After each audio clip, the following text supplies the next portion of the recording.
Hello, everybody, and welcome back to another episode of the Okra podcast. It is championship season, playoff season, end of season, however you want to call it.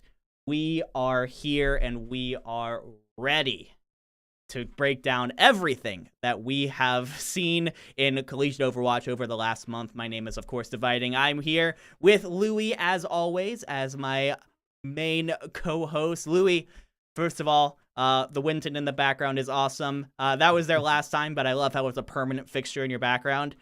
How you feeling, man? It's an early podcast. Are you holding up okay? Yeah, I said this earlier, but I need some coffee. It's a little early.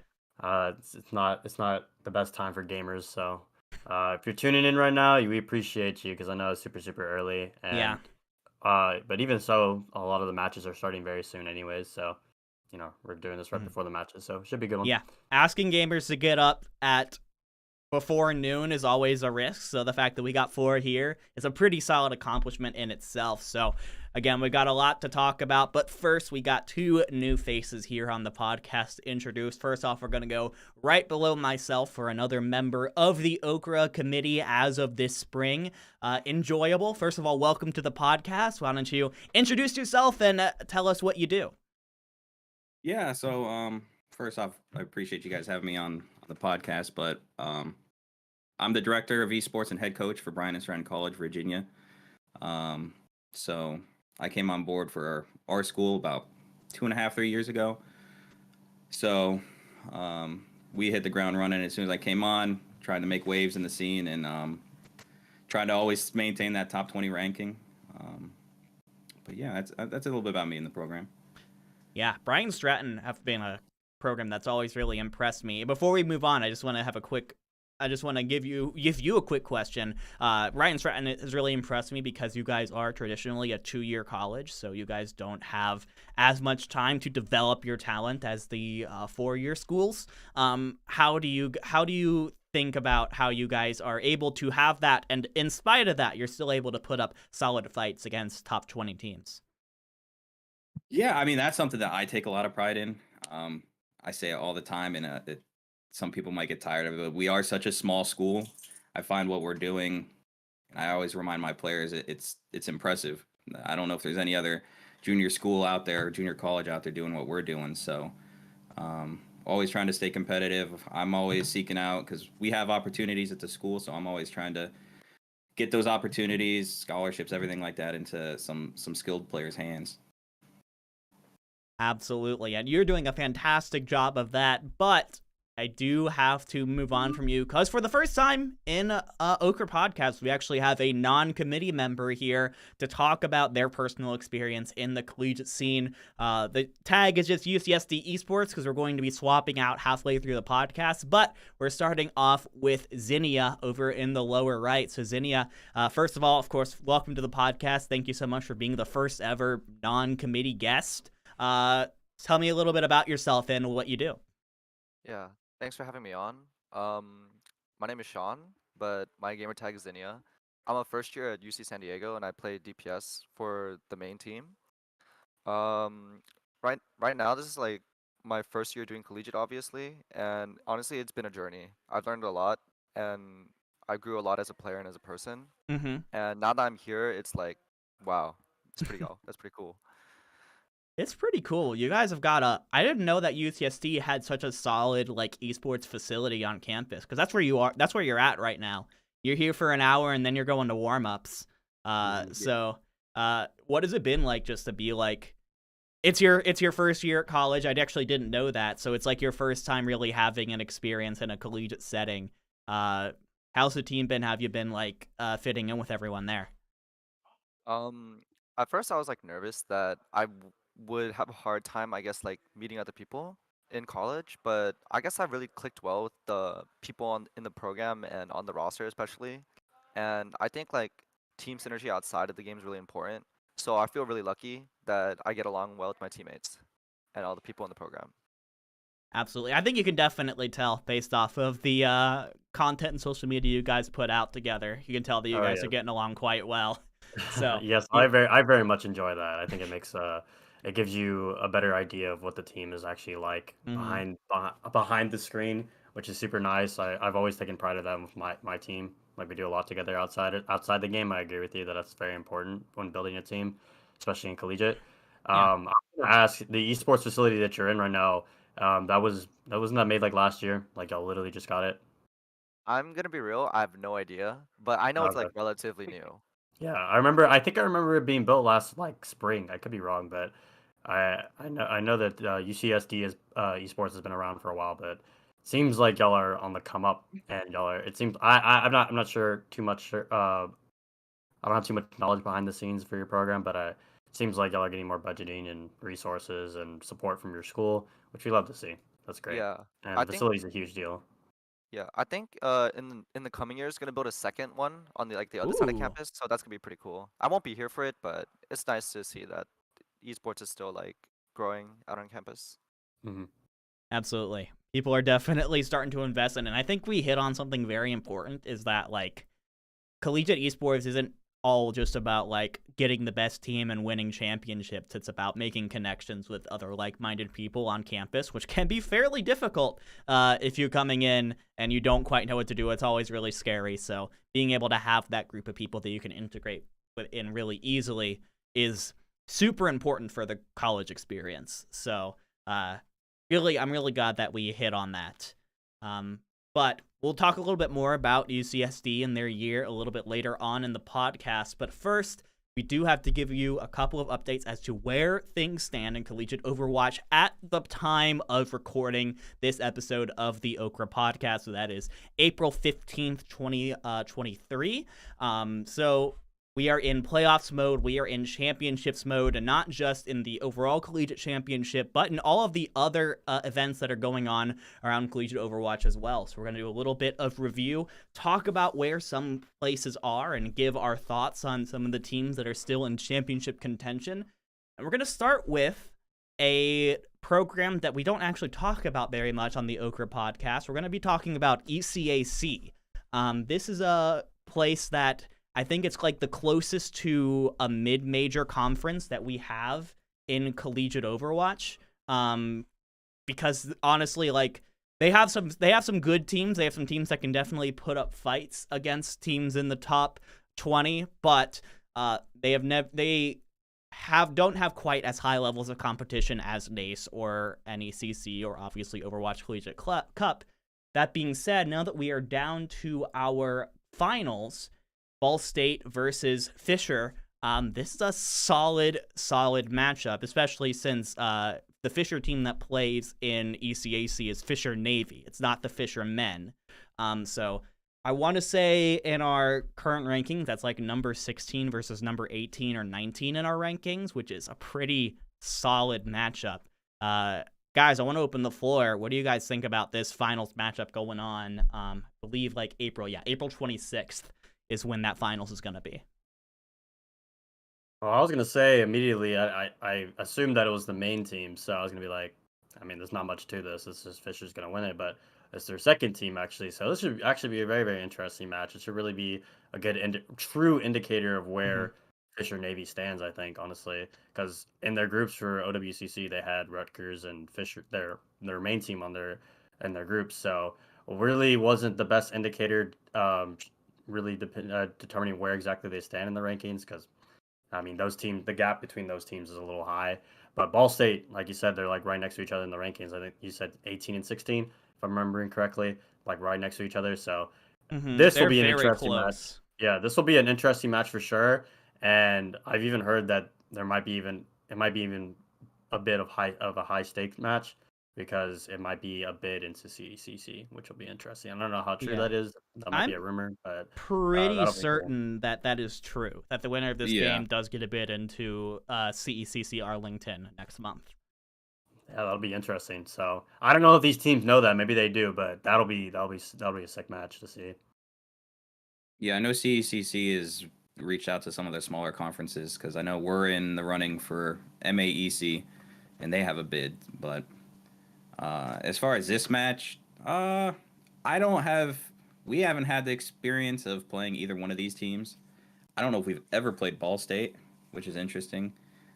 even like over the past, I don't even know, 2.5 years. But I run the roster past my team. Like, what do you guys think of these guys? And I think in our server, right, like on the team abbreviations, like on their roster, Amazing is a sub, and my player said if he's subbing, then they must have some decent DPS players. So Yeah. That's not. I don't think that's quite the case. It's more like we have they have Amazing who could not play for whatever reason. He's a sub technically, but sorry, I'm trying to make the Fisher roster fit on the screen, and it just doesn't want to work. Very good. It's just gonna have to be like that. But Amazing is there technically as a sub. I don't think is actively playing on the roster. I think if they could have Amazing instead of Ninja Curly Fry, they probably would. Not saying Ninja Curly Fry is a solid DPS player, but definitely if Amazing was there, it'd probably be a pretty solid upgrade, and that might upgrade Ball State from like number 18, 19 to maybe between 10 and 15. Yeah. Yeah, I was gonna say that too. I was like, Amazing's there. I don't even know if he's in the roster for OWCC. So I don't think he is. Yeah, so I was curious on if he's even a student or not because he's in this tournament. So I'm not sure. So before we move on here, I do want to. I'm bringing up the Fisher roster here. I want to bring up something, and I'm just curious what your thoughts are about this because I talked to Paradox. And I did confirm that, like, Fisher Navy is the ECAC team. That's a team that they're going to go in with for these finals.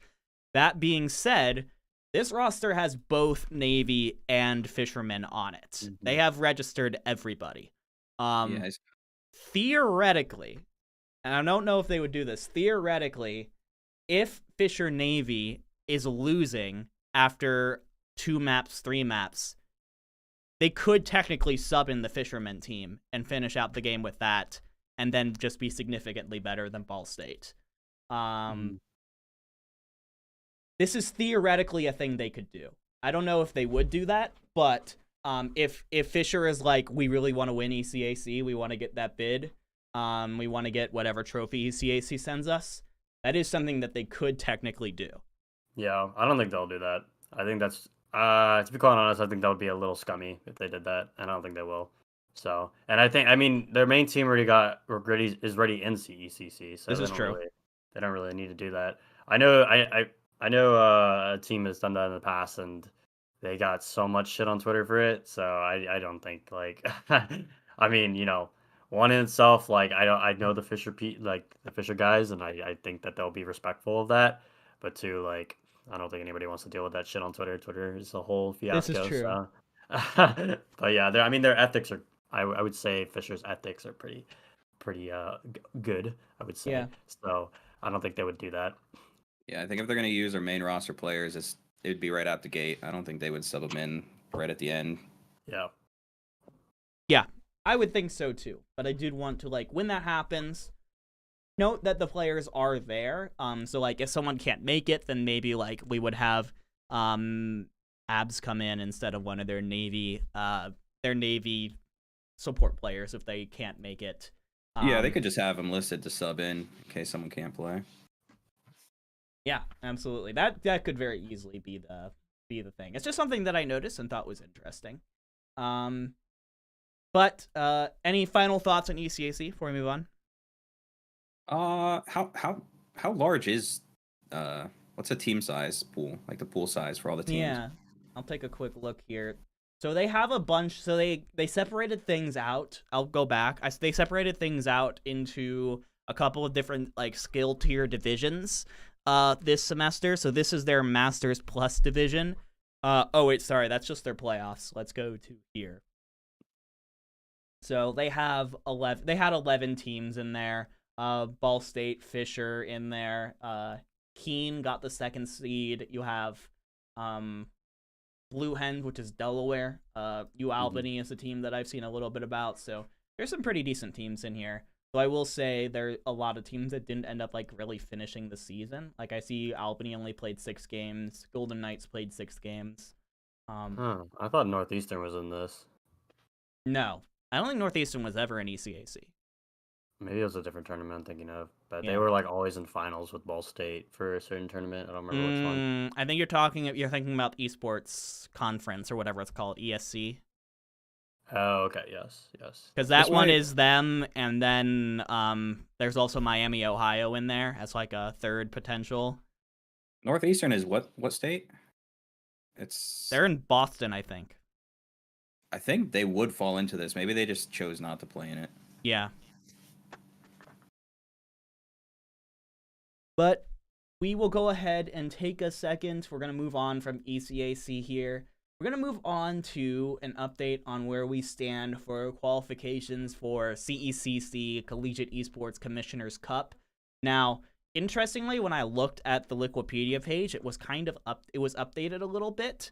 Not only do we have the 6 teams that qualified from the regionals, so over the course of the year, we have Converse, Fisher, Boise, Illinois State recently got in through Midwest. We had St. Clair get in through Canada and Maryville for the last chance.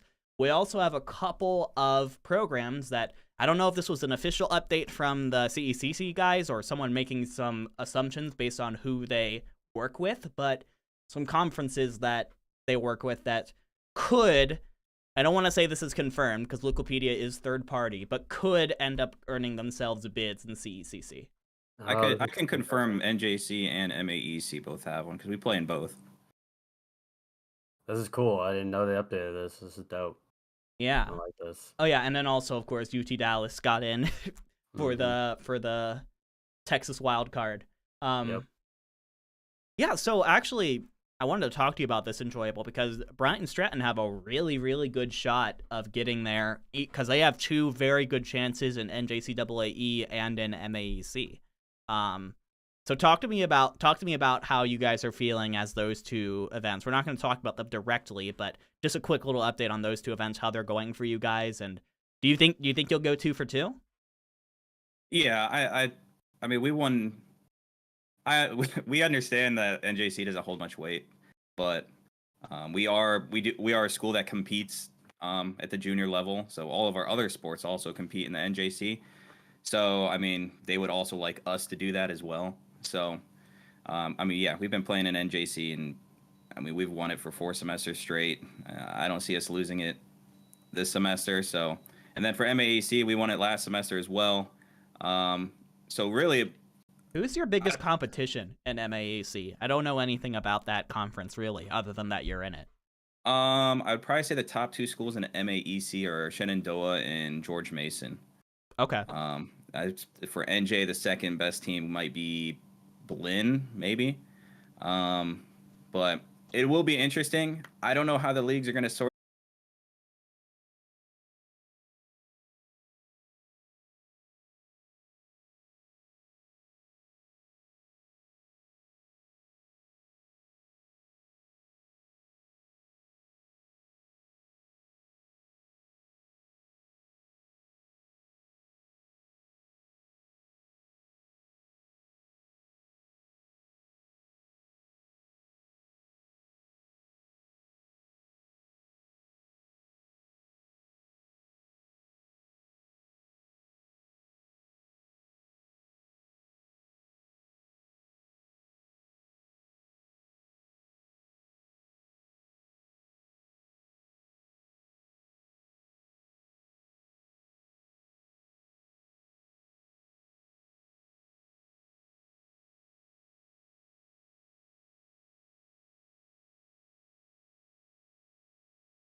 God damn it. Okay, we got audio back. Thank you for keeping an eye on the chat, Luey. Appreciate it. Right.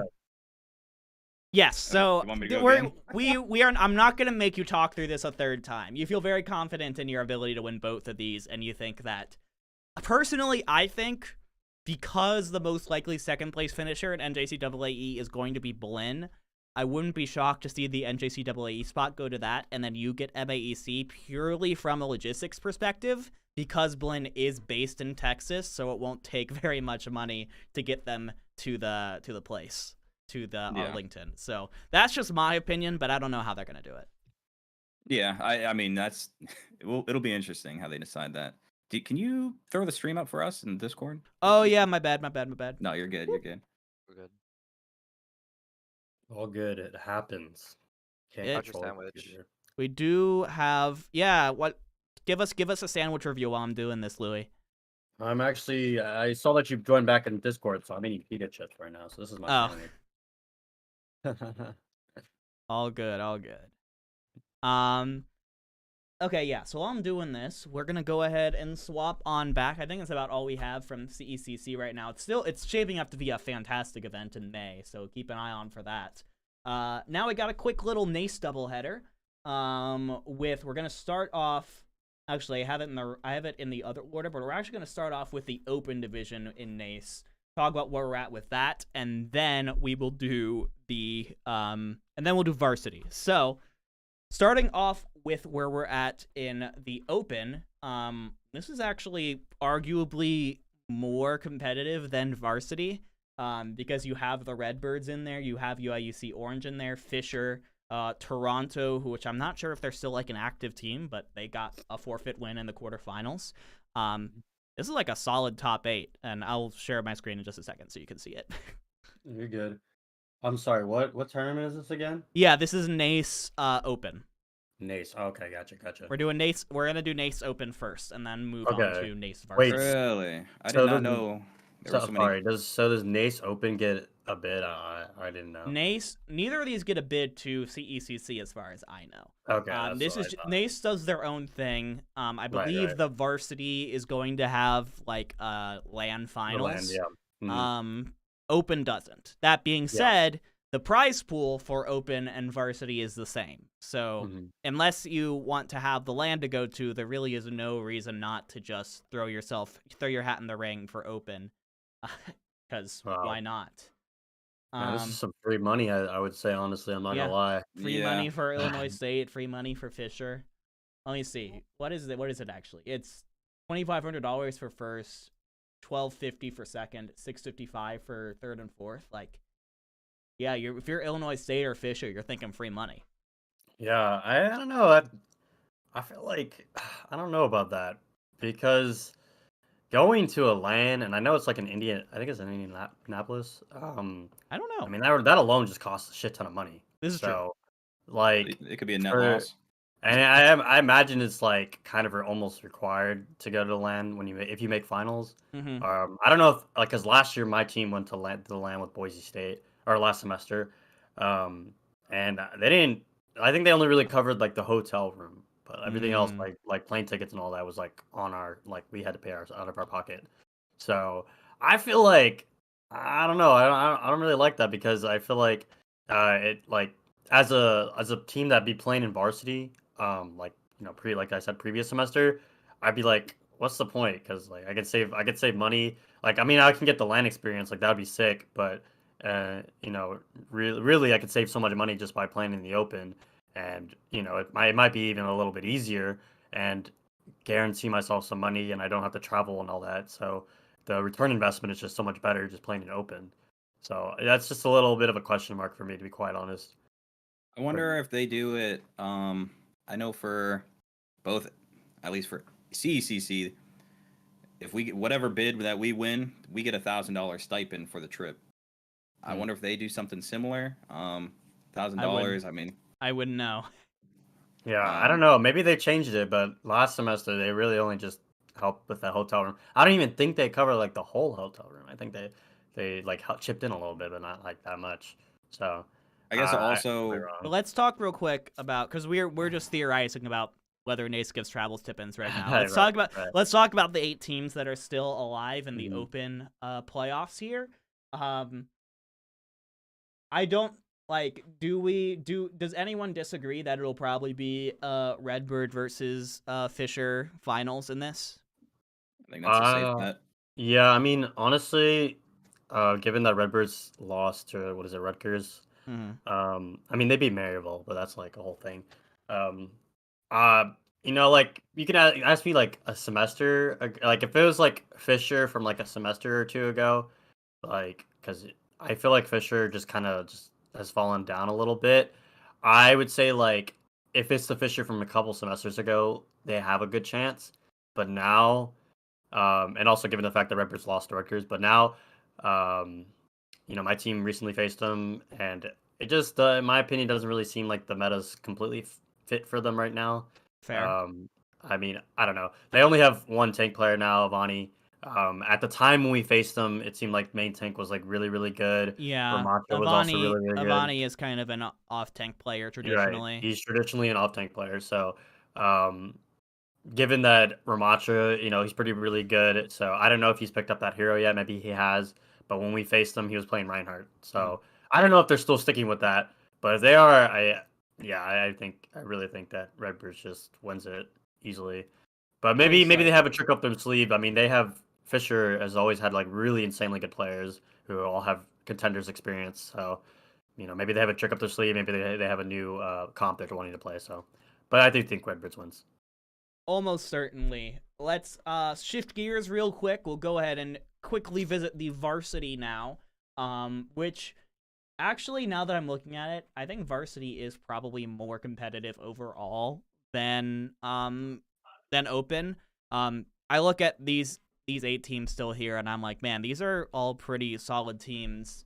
UW Stout getting the forfeit win over Harrisburg might be the one outlier and like a team that I haven't really like thought about for rankings before, but everyone else here, like at some point over the course of the year, they were either top 20 or pretty close to being in top 20.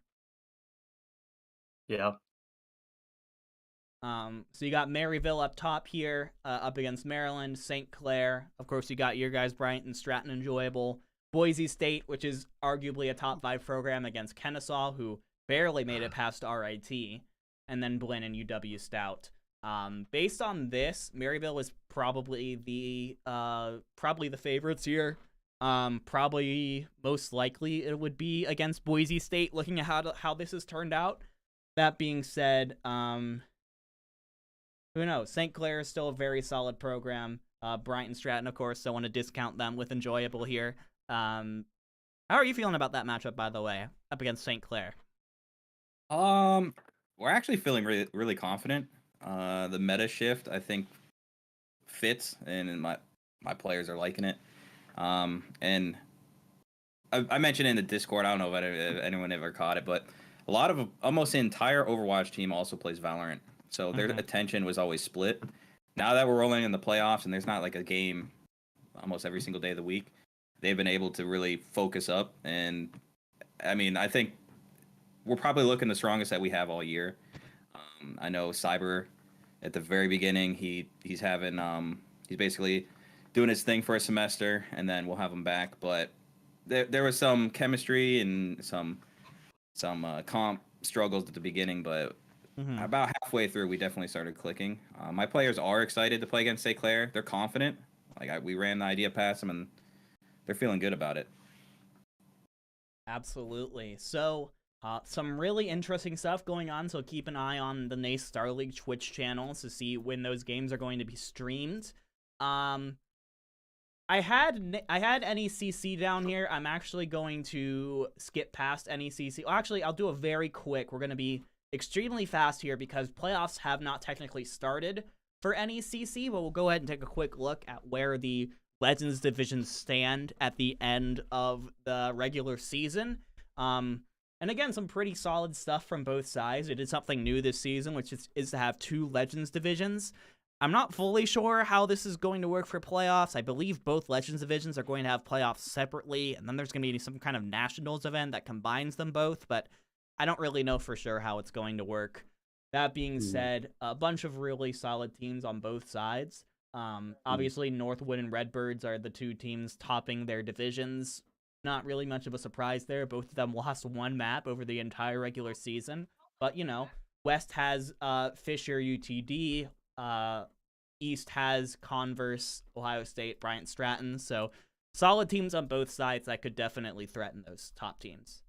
Yeah, I'm actually super curious about this tournament because if you look at the top, 3 teams from each side, or I guess maybe just 5 of the teams, all of us or at least Fisher, UTD, Redbirds, and Converse already have made CECC, and NECC gets a bid through that. So, Oh yeah. No, so Northwood has not. Northwood has not, but I think I could be wrong. Somebody can correct me in chat, but I believe Northwood like forfeited like LCQ or forfeited like something with This is CECC true. recently. They I don't know. forfeited. I They don't know. forfeited Midwest Oh, okay, I regionals, gotcha. and then they also forfeited LCQ. They Yeah, forfeited right. both. So they forfeited both, and I have heard from their players that they're probably not going to be playing in a LAN this semester because one of their main players, CJ, he got picked up for Overwatch League, so don't think he can compete in that. But if they just get like a free like bid to CECC through this, I mean already they're 9-0 in this, so Mm-hmm. maybe they decide to just bring who they got because they do have more So, than enough players to bring to play in ECC, so so that'd be interesting. we'll do a real quick thought exercise here, and then we'll move on to ABC and talking to Zinnia before you have to go to your warm up. But we've got Redbird, Converse, Fisher, UTD have already secured CECC bids. Bryant and Stratton will almost certainly get a CEC bid through one of the two smaller conferences that they play in. If Northwood cannot do the LAN, is it Ohio State who ends up getting the bid, or does someone like Oregon get it? I would hope it goes to Ohio State. I see OSU probably beating them if they matched off. So That'd be super interesting. I would like to see Ohio State because I know some of their players. It'd be cool to meet them. Um, that is whack. But Ohio State throughout this whole semester and just even maybe throughout this whole year has been like on and off. So this, as of recently, by how they've been performing as of recently, I'll say I'll be going to hit them. Yeah, If they can be consistent, if they can continue with what they're doing right now. So I'll say that. they are like, they're kind of getting hot right now, and they're consistently playing just because of what they're doing, and that has been really beneficial to them because they strung third place in UKY right into top 16 for ABC. So I think a lot of the players on OSU, from what I understand, don't actually play the game that much, but because they have had a bunch of tournaments to play in, they've kind of been able to shake off the rust a little bit and play more like the top 15 team that I think we all kind of knew was the potential there, but they're just starting to realize it right at the right time, I think. Right. So let's, with that, finally get to the big boy bracket here. The Overwatch Collegiate Championship top 16. We started off at the beginning of the semester with something like 300 teams.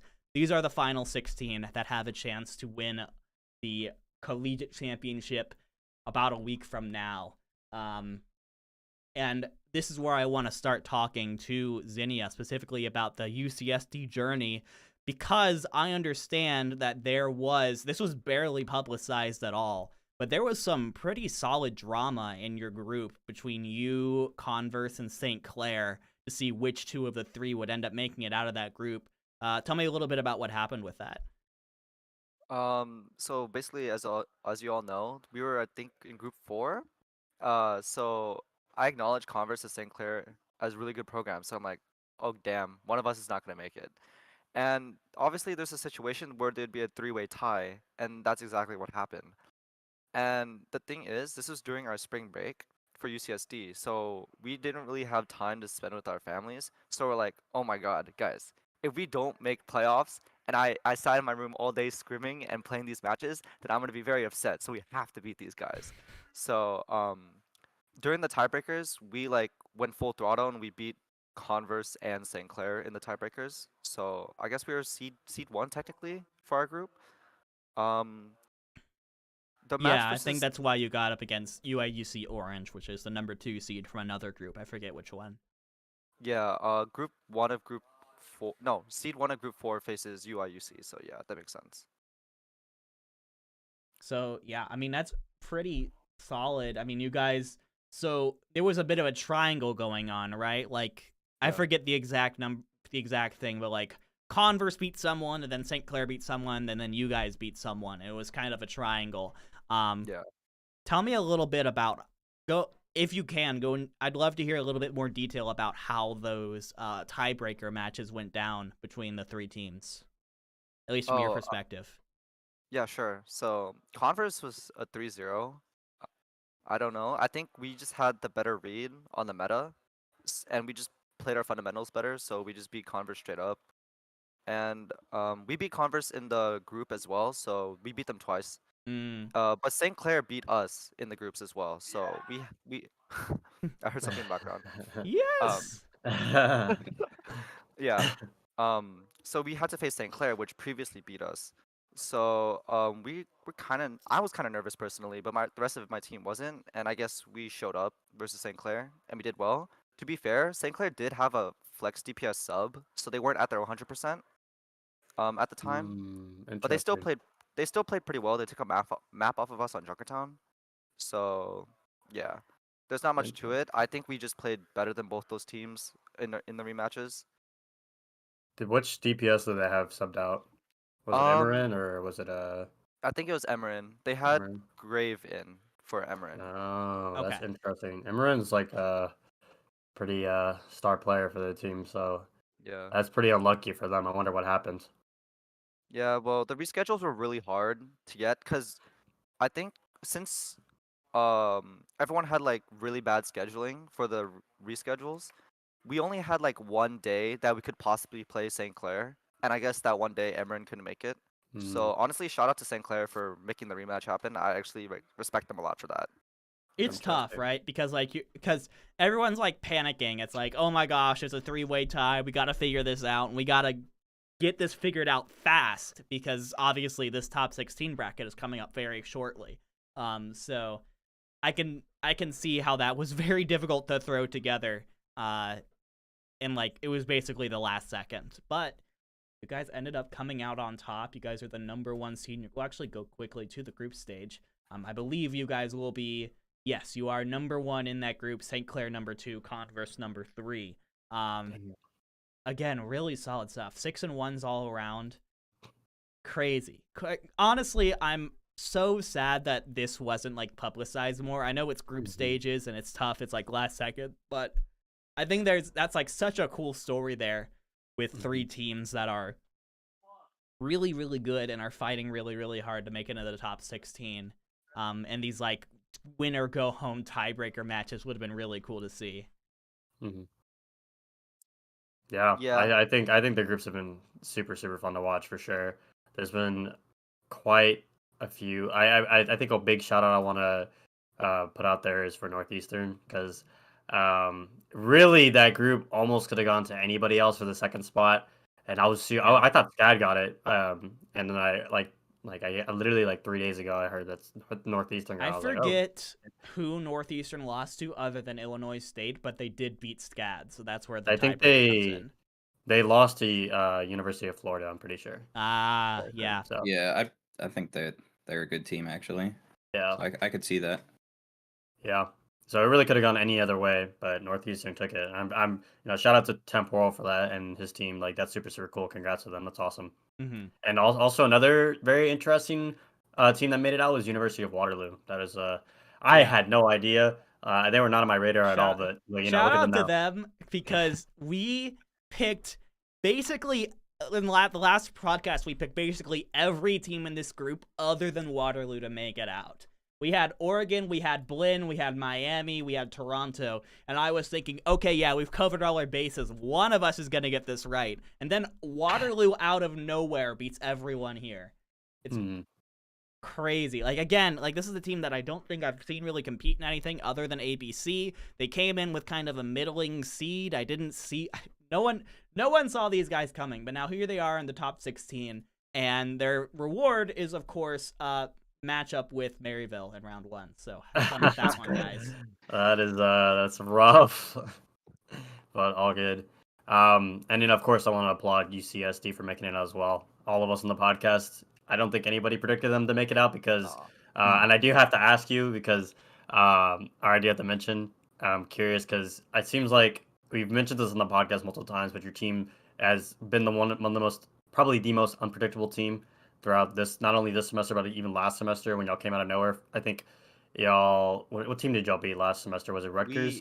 We beat Bellevue first round, second round I forgot, but third round we beat Rutgers. to get Yeah. top 6. Right. Rutgers beat Harrisburg, and I was like, oh shit, like what the fuck? And then y'all beat Rutgers, and I was like, what the hell is happening? I was so confused because y'all weren't completely on my radar, and I've known Harrisburg for a long time, and Rutgers, I played them before as well, so I knew them fairly well, but I didn't really know like the full strength of y'all until last semester when y'all came out of nowhere, and then this semester, yeah, I mean, like I said, pretty unpredictable, and look where y'all are now. So y'all took the first seed in your group, which is outstanding to see.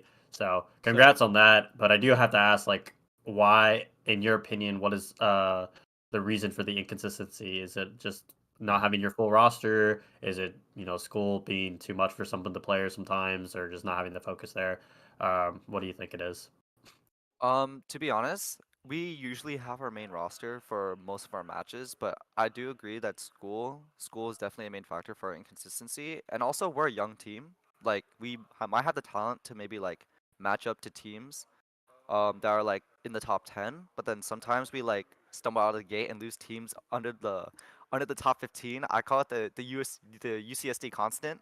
Hmm. We might throw or we might pop off. Like for example, I think in the CECC qualifiers, we like beat Boise 3-1, and my ego was so huge at the time. I'm like, oh my goodness, I'm like the best player in the world. I don't know if you guys saw the tweet, but I literally Yeah. screamed, "I'm the effing best!" Like in tech, it was so loud. But then Boise humbled me on land. I'm like, oh shit, we're back in reality. Yeah. But it just goes to so like we have so much potential to match up to those like top 6 teams, but then like we are not always there. Like I wanna reach that goal. Like that's my goal. Not like top 3 like Northwood, Maryville. That's my opinion. Top 3 Northwood, Maryville, Redbirds. Not in order or anything. Just like off the top of my head. Yeah, Like that's fair. yeah. Realistically, I want to be like up there with Fisher, UCI, and um what's the last team? Well, we were just talking about them. Boise. Uh, Boise. Boise. Yeah, yeah, yeah. Boise. They're like the goal I want to reach at the moment. Hmm. So yeah, but I think most of it is because of school. Me being a like first year and like I guess we're a young team, so we don't Hmm. have like the experience. But I think with time we'll be up there for sure. Hmm. Yeah, interesting. That Out of curiosity, I go and ahead, go ahead. sorry, I got it. you mentioned you're a young team. Like you're a first year. I know that. How many players on the roster are like first or second years? Okay, so Hinge is a 4th year, but I think he played main tank for 2 years for his first Hmm. few Hmm. years here. So he's graduating this year. This is my only time I'm playing with him, which is actually really sad because I really like Hinge. Paco's a 3rd year. Mine is a 2nd year, so they'll be sticking around. Frosted is a 3rd year as well, 3rd year transfer. So this is his first year competing on the team. Ah, okay, Yeah. Yes. So when I say young, I mean like together as a roster, because I'm pretty gotcha. sure a lot of these teams have more longevity than we do. This is true. Yeah. But it We had sounds this. like going in the next year, you'll only be 4 of the 5 of you will be staying together most likely. Yeah, that's probably the case. Funny story. We actually, I'm gonna go back to homecoming. We were like really shaky, in terms of like scheduling, because obviously I'm a first year. I have really bad scheduling. I'm trying to figure everything out. Um, Frosted, he wouldn't show up to scrims a lot because he was like in a bunch of clubs, and this is where he got the nickname Frosted Flakes because he would always flake scrims, and it was the funniest nickname ever that the team came up with for him. So if he didn't show up to a match or a block, we're like, "Where are you, Frosted Flakes?" And Mhm. I think that's why we got the 31st seed in ABC. We like not ABC, homecoming. We barely squeaked in. You know what I mean? And Yeah. I guess it Mhm. clicked at the right time. But going into ABC, we're definitely like more consistent in terms of like commitment and scrim scheduling. So I think we're gonna have a way better showing performance-wise. Results-wise, I'm not too sure because everyone got better. But performance-wise, I think you'll be surprised to see how much we've improved from homecoming. Mhm. I'm really excited to see it. You guys obviously are up against Illinois Orange to start off. Are you guys doing any special preparations for that? Like, how are you feeling going into that round 1 matchup? Um, I think we're gonna 3-0. Personally, um, I just feel really confident against this team. We've only played them once, and they beat us. So my ego is like, I need to get ego checked. But this is the weekend we came back from Boise, so we're like all burnt out, and we did a reschedule. So like, okay, sure, why not? We lost them 1-3. I'm not gonna sugarcoat it. They were pretty good. They were better than I expected. But now, like, I feel at least a win. 3-0 is like what I expect of myself, but I expect to win against this team. I had a Mm-hmm. friend. that goes to this school. I didn't even know he went to this school. He's like, yo, Zinnia, how do you think about the first round? I'm like, oh, I think we're gonna 3-0 them. And then he got so mad. He's like, yeah, I go, yeah, I don't think so. I think they're gonna 3-1 you. So I'm like, oh, okay. But so I'm probably gonna stream my POV and send him the link, and then he can see for himself what I'm about to do to this team. I like to hear that. Hell Yeah, yeah. feel free to drop your stream link in the chat or whatever, because I'd love to see that too. Yeah.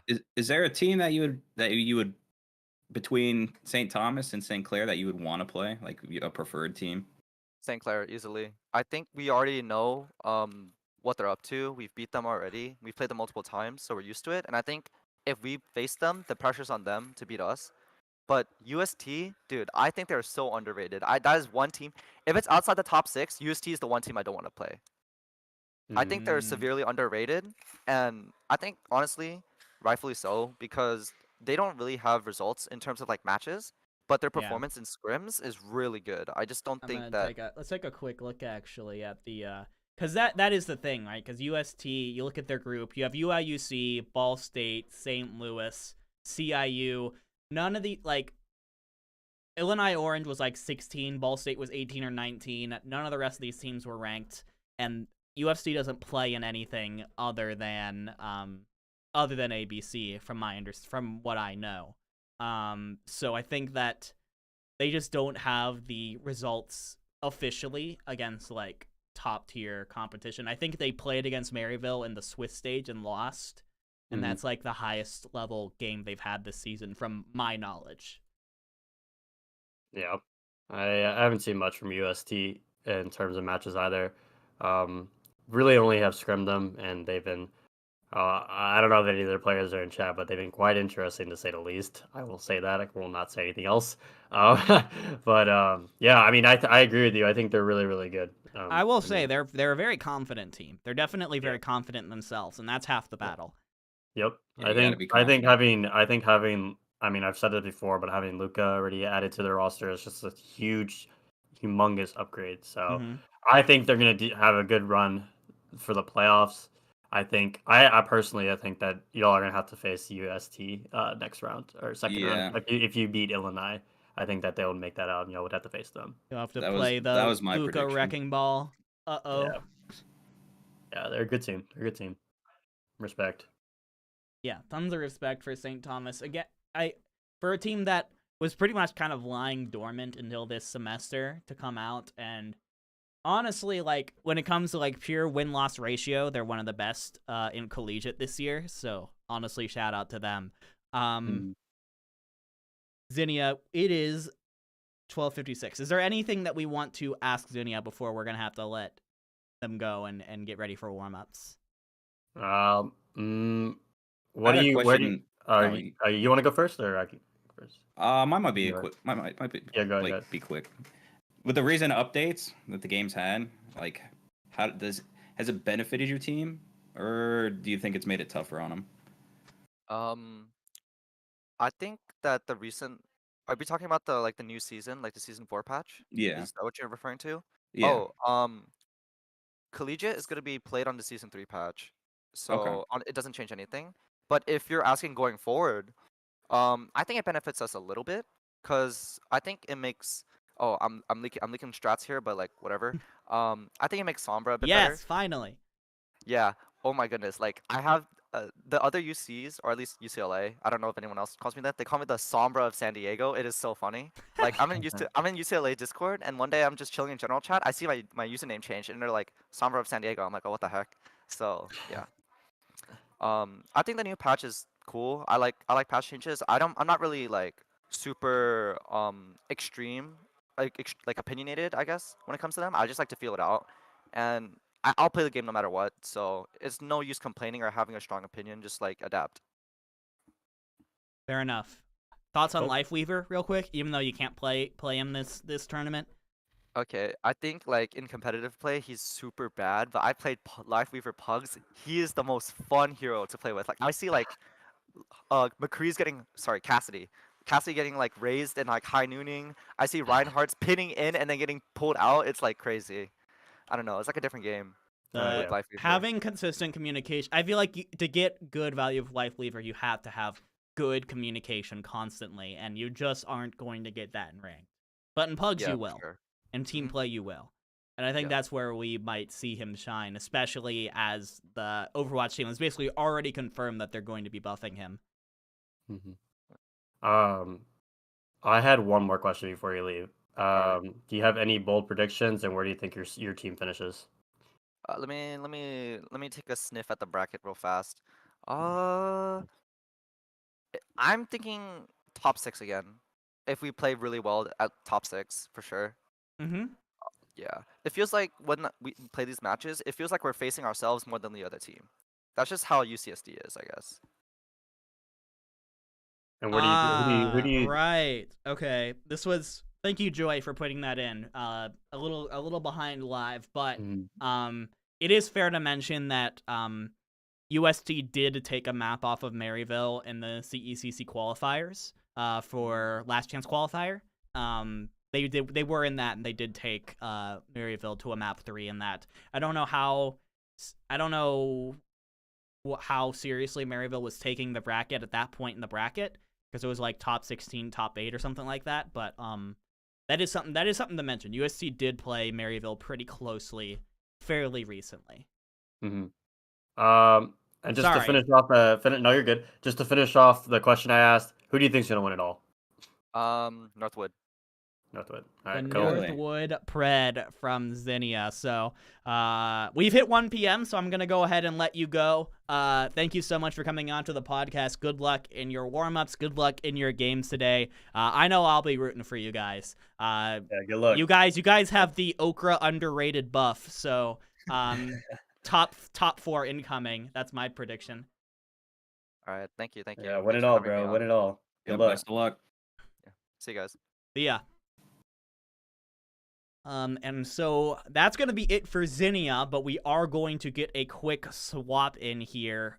So while we work on that, we are going to be getting Rook, the team manager. I believe Rook was in the voice chat, but then left. Dang it. I was going to say, hey, introduce yourself, but did not hear. So while... Oh, hey, Rook already got me the Video Ninja link. How nice of them. Nice. That's actually... You're not in voice chat, but I appreciate you so incredibly much. Oh, they're in voice chat now. What's up? Oh, never Not mind. anymore. They're gone. I think Rook is probably having some tech issues. We do have you on we do have you on the podcast now. We have the camera up. Hopefully we'll get your voice chat working pretty soon. But while that's happening, why don't we give a little talk about Luey Enjoiable? What matches here are you keeping an eye out for when it comes to upper bracket round 1, starting off in an hour? I think first match I'm eyeing right now is Harrisburg versus Arizona State. Arizona State in the rankings, we'll talk about it a little bit later, but they're pretty underrated in my opinion. My team had to face some groups, and they're good. They're really flipping good, and they're very, very well suited for brawl metas.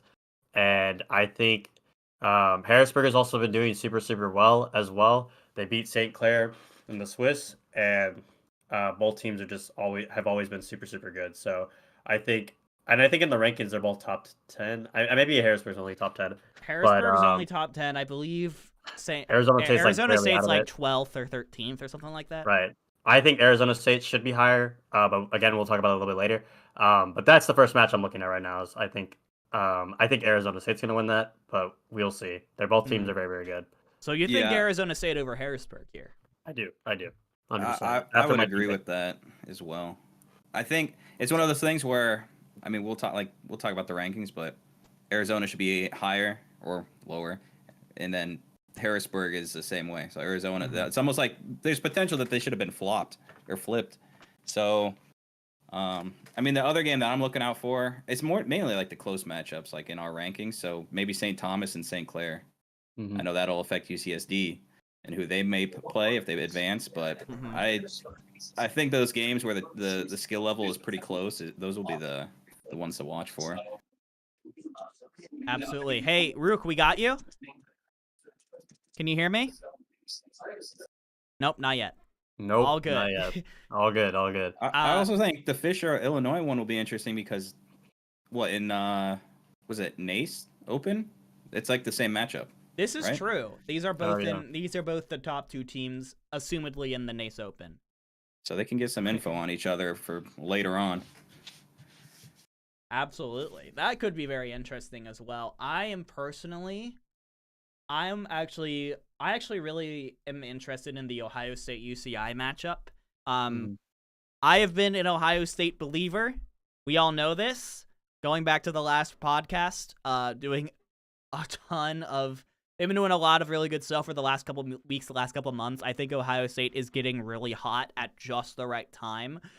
In most cases, UCI is the better team, but I think that Ohio State, at this specific moment in time, if they're going to beat UCI and pull off that upset, it's going to happen now.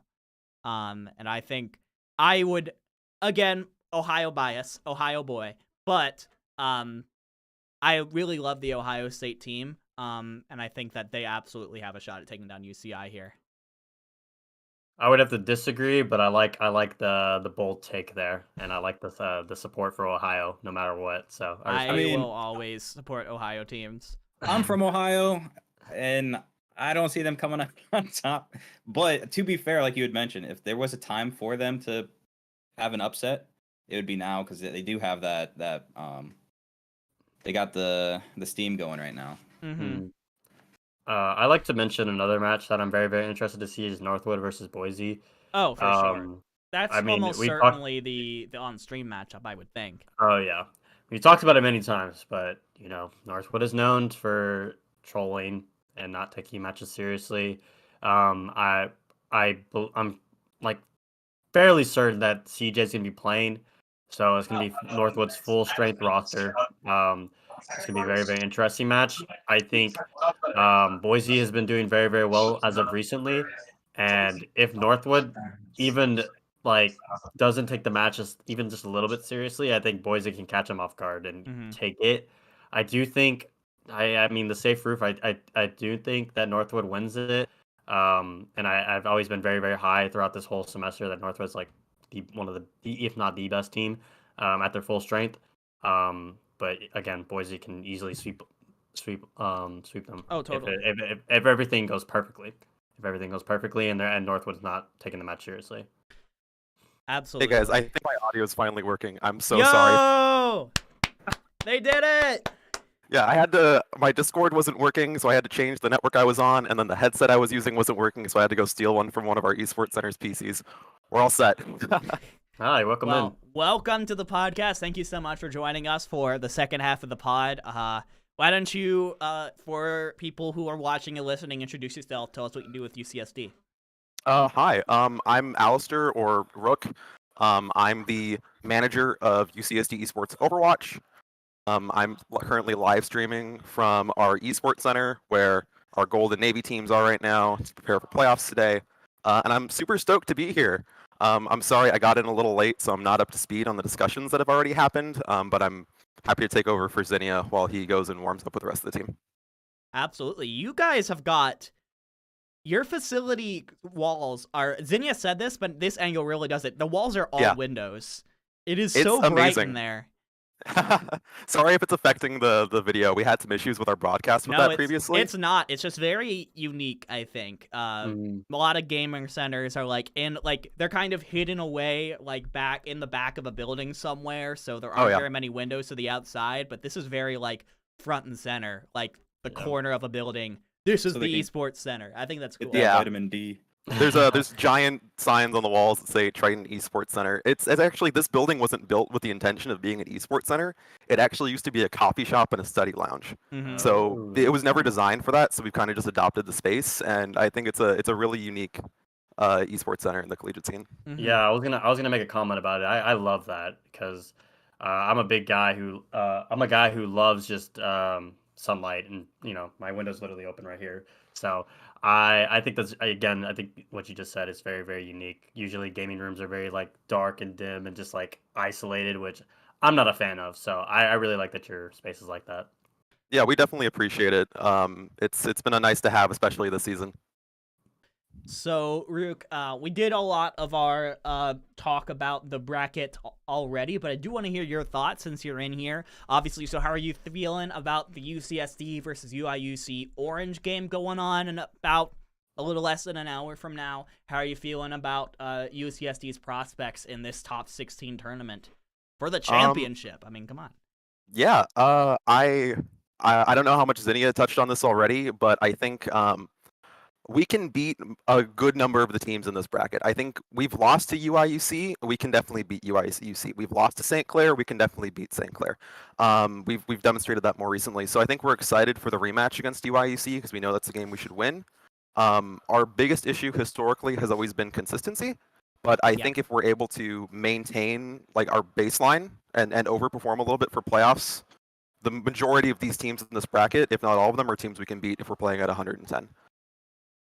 Part of that is just me being confident in my own team, but I do think historically, if we can overcome some of our consistency issues this weekend, our floor as a team is high enough where we should be able to make a good run.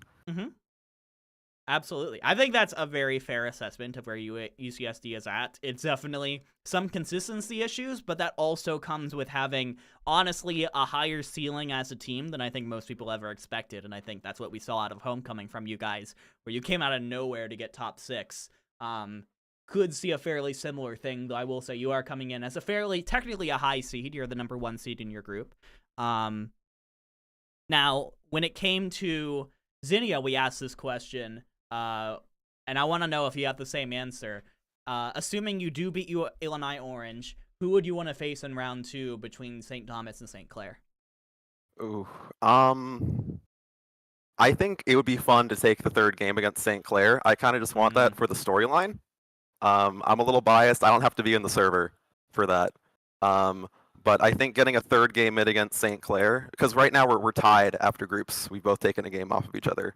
It would be fun to have like a 3rd game to determine who is the better team of the two. Because I feel like most of our losses to St. Clair have been like we haven't been able to perform at our best against St. Clair. This was the case in Homecoming. This was the case in groups, and we finally got that win in tiebreakers where we were able to play at 100%. So I think if we could get another game against St. Clair to like really set that record straight, that's what I would like to see, especially in playoffs. Well, yeah, Zinnia had mentioned. Zinnia said the same thing. Yeah, Zinnia had said the same thing. He had mentioned that when y'all faced him in the groups, that they found their DPS player Emmerin, and they had Graven. I don't know if that was the case for both matches when y'all, because I think y'all faced them twice, right? How are you feeling if they going against them against their full roster, probably with Emmerin, I imagine? How are you feeling about that? Like, do you think it'll be like a huge significant change? Are y'all preparing for that in any way? Because Emmerin has a very weird pool. I've seen him play Pharah at some points too in some of the matches. So how are y'all feeling about that? And are y'all prepping for that at all, or thinking about that? I think the circumstances of the group stage reschedules were a little ad hoc in that it was up to the teams to decide where they were or what time they were scheduled for, and so that came out in rosters that were fielded. We weren't sure if we were going to have our full roster against Converse, for example. So I think even if St. Clair is able to run their main roster and they're going to perform better as a result, I think that we're also going to have the ability to have like a better warm-up. We're going to be able to play as a team at the Triton Esports Center as opposed to like, scattered across campus online, kind of just like, I know that people like came out of lectures and showed up to that game in like 5 minutes. Like it was just the reality of reschedules. So even if St. Clair is in a better position, I think that we'll also be in a better position. And we also won by enough of a margin where I think we should still win that game, but it should be a closer series and it should be better to watch. Absolutely. So we are going to shift gears here for the last 45 minutes of this podcast, and let's dig into what has been dubbed the worst rankings in the history of Okra, both inside and outside of the committee, by the way. These rankings have been interesting. With 24 comments on Twitter, this is, I believe, the Okra ranking that has had the most comments on the graphic itself, which, as we all know, always happens on Twitter when people are happy. So let's talk about this. Let's talk about where people are upset, talk about our thoughts about it, And you know what? As a quick little, since we were talking about UC San Diego, let's go ahead and start off with UC San Diego coming in at number 14 with 143 points. There is a little bit of, I think there's definitely immediate actually, that UCST players started commenting on this, like, what the heck? Which, like, fair. They are below Converse and St. Clair in this, 2 teams that they had beaten literally the week before. That is understandable. Actually, Rook, how about you talk about it from your point of view, what your thoughts are on it? I'm curious to hear what your thoughts are. So I'm so incredibly biased. I'm UCSD. Understandable. But I so. do understand the arguments that were made against us in that our losses are in fact pretty bad losses. That loss to UIUC in Intel Inspires, that loss to SCAD back in March, and then the miscellaneous forfeit losses are not good. But I think that there's a degree of the recency of and the margins by which we won the Converse and St. Clair games, the fact that we won the Converse game twice in groups and in tiebreakers, and the fact that they happened so much closer to playoffs. I think we didn't deserve to fall. I could see us staying in the same place, but I think dropping in the rankings right after beating Converse twice and St. Clair, it felt like a little, like, we won those games. We were mentioning, oh, like, we're so excited to see ourselves move up in Okra. Like, it's been long enough from the losses where, like, we should move up, right? And then to drop was kind of a surprise. But I think the arguments hold water in maybe staying at the same rank. But falling was, I don't know. We're gonna take that a little personally. Understandably, Yeah, I totally so. get it. I think what ended up happening was not necessarily. I'm curious actually, because you got 143 points last month. I'm gonna scroll down a little bit. I'm gonna see how many points you had the month before. Did you actually go up in the points, or was it a matter of, I have to go through all the groups? I think I went too far. Yeah, I go too far? I completely understand y'all being taking it No, a I little didn't. personal. Like, definitely, completely understandably so. Again, I had mentioned it on my Twitter, but I was There also it is. surprised. I was a little surprised. 128. So actually, you guys got more points Mm-hmm. this month than you did last month. But the difference is that St. Thomas and Arizona State got more and they jumped you guys. Technically, you guys actually, like, going just based off of points and rankings, you actually got a little bit more respect than last time. It's just other teams ended up jumping you. I don't know if that's any consolation, but I was just curious. It definitely feels good, but even if the small number goes up, it might be nice to see the big number. Right. Yeah. Yeah, But that's we take those. It's nice to see that there is actually maybe like a little bit more respect on UCSD's name now. But we're looking forward to playoffs to really solidify that we should be a little higher. I think that kind of falls into, like I mentioned earlier before everything started. I think maybe the positions of the teams is scuffed, but in the grand scheme, I think the teams on the list are probably correct. So, and that kind of almost backs it up to some degree. They got more points, they got more recognition, even though they dropped. But that just means that it was more solidified that they should be on the list. Mm-hmm. Yeah, at Yeah, least it definitely. wasn't I would like agree with that. at least most of the teams on here, or if not all of them, rightfully deserve to be on here. 'Cause I had UCSD at 12 still. Yeah. I will say, hindsight 2020, Converse did just lose to Ohio State in NECC, like yesterday. Obviously, this was after the rankings came out. I think, unfortunately for Converse, losing Garchomp for the semester for medical reasons has negatively affected them, I think, more than I thought it would. If I had known that, I would have ranked Converse a lot lower. As of right now, they might be in that 15 to 20 range, unfortunately, which sucks because I love Converse. But like, if I was to redo these rankings right now, Converse would be significantly lower than they are now. For sure. Yeah, and I know Quix he's part of the committee. Quix is part of the committee, yeah. He's tough on his own team. He'll get in the chat and be like, yeah, you guys need to put us higher on the list because he knows his team, and he's tough on his own team and where they should be put.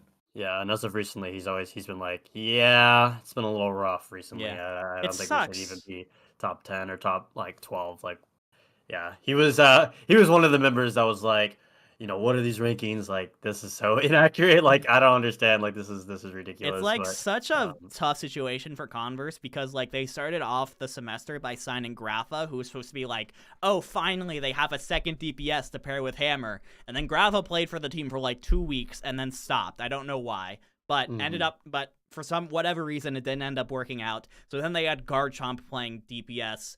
And that ended up working out okay for them because that's what it was last year. And now Garchomp is gone. So they have to figure out a DPS fill for the DPS fill. It's like it's such a tough situation roster wise to be in.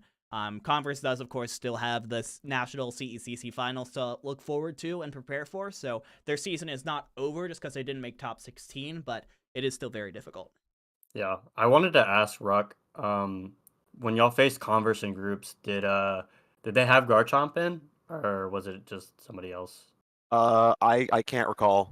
I think we might have a VOD of the match somewhere. Because I know that we streamed that game, Okay. the group stage game. But I don't recall off the top of my head. Yeah. Okay. I'll open up the floor. What team do you guys want to talk about next? What team do you guys wanna roast the ranking of? For me, I mean, the first one I wanted to address was Arizona State. They were in my groups, and my team actually lost to them. And Arizona State, and I said this like 2 podcasts ago. Last podcast I was giving them shit because they're in my group, and I was like, just for fun, talk shit, whatever. But 2 or 3 podcasts ago, I was like, yo, this team's actually good, like really, really good. They came out of nowhere. They have a solid roster. They have a good handle on brawl meta, and they have it really, really figured out. So them being number 13, I was like, damn, that sucks. They do not deserve to be number 13. They deserve to be at least top 10, at least. And So I'm when gonna it course comes to here's go ahead. my thing is that like if you want Arizona State to be top 10, you have to say, okay, here's a team in the top 10 that shouldn't be top 10. Who is that for you? I mean, of course, I'm gonna be biased on my team, so I know people give them shit, and I know just like UCSD, we've been a little inconsistent as well. So I wouldn't swap my team, as silly as that sounds, but I would take out Harrisburg. I would maybe take out like St. Clair as well, and even like drop Fisher even a little bit. But maybe I don't know because Harrisburg did beat St. Clair, like in the Swiss. So that's a hard question to ask. But I'd probably swap them for St. Clair to be quite honest. And you could put ASU above my team. Like that's completely fair. And I know a lot of people will probably be like, "Yo, they should be swapped completely." I know I saw that on Twitter. Like my team and ASU should be swapped. Completely fair. I won't argue against it. Like we lost to them fair and square. But again, I do think ASU rightfully 100% deserves to be top 10, and it is a crime that they're number 13 right now. I was very, very surprised to see them number 13. The way I was looking at it, I almost put Harrisburg, UTD, St. Clair, and Converse almost in like the same little group, with maybe UTD being at the front and Harrisburg being at the back, and then basically sending St. Thomas and Arizona above those 4. So, yeah, it's one of those things where maybe some of the other members, they didn't get them on their votes as high because St. Thomas, this is their second time on the list. In Arizona, this is their first time. So Arizona was on the list last month. Were they? Yeah, they were pretty far down. They were like number 16 or 17, but they were there. Okay. It was like the week that they like exploded onto the scene and like beat a bunch of top 20 ranked teams. Like that happened, and then we ranked the next week, so there was a little bit of buffer. Okay, yeah, I remember now. But it's one of those things where it's not like they aren't climbing. I know some of the members probably wanted a more drastic climb to the top for them, but they are going up, and I would imagine next time around they'll go up even more. So it's great way to go up is by beating Harrisburg. Oh yeah, yes, that's a great match. I just mentioned that. I'm very excited to see that. So that's gonna be a great indicator to show where they truly deserve to be, honestly. So yeah, you guys keep discussing. I'll be right back. I gotta grab some water. So it's like I said, I think everyone on this list potentially or probably deserves to be on the list. It's just how they're ordered. Yeah. And I'm sure in due time it'll get more where the people want it to be. It's just like I said. So St. Thomas, Arizona, this is their second time around, and they're just climbing each vote. So I can't imagine them not climbing even more. Yeah. Yeah. I guess I don't know. I'm just curious. Like, I feel like most of the rankings I've seen from people, they had Arizona State pretty high. I had Arizona State pretty high, so I was super surprised to see them number 13. I'm excited to see how they do in the playoffs, but that is the first team I'm looking at that um, was like a big question mark on why they're number 13. I think they should be higher, but I don't know, Ruck, if you had any thoughts about that, Arizona State in general. I would also agree. I think Arizona State could climb a few slots. I think at least for the teams that are like currently climbing, I would almost put us kind of in that category as well. I think maybe name recognition is playing in a lot because I feel like a lot of the established teams in like that top 6, top 10 area, everyone knows their names because they've been in that area for so long that it might take a couple cycles for people to start cycling in some newer teams, even if the results are there. It's like, okay, let's feel it out because these top 6, top 10 teams are so established that like you want to see more results before you start knocking people out of the top 10. But if they keep climbing, then like they should break in soon, especially if the playoffs. Playoffs will be a great bellwether for this, right? Like if a team in that kind of like 8 to 14 range makes a deep run and has like been climbing recently, a playoffs run should be enough to catapult them much further up. Yeah, I hundred. Oh, sorry, go. You go first. I think that's a perfect point, like name recognition. Like some of the members on the committee recognize the players because some of them are players themselves, so they recognize the rosters and they scrim against them. They have that firsthand experience. If you're someone who maybe the team that you're representing on the board doesn't play against them, or you're like, oh, okay, I've never seen these guys before. You're going to be hesitant to just throw on a new team. So I think that's like a perfect point is the school's recognition and how long they've been around and doing what they're doing. Yeah, and even some committee members are like, some of them aren't even on a team for Collegiate, so they might not, I mean, you know, they have some idea of who Arizona State is and their strength, but maybe not to the full extent as others who have actually faced them firsthand, like you said.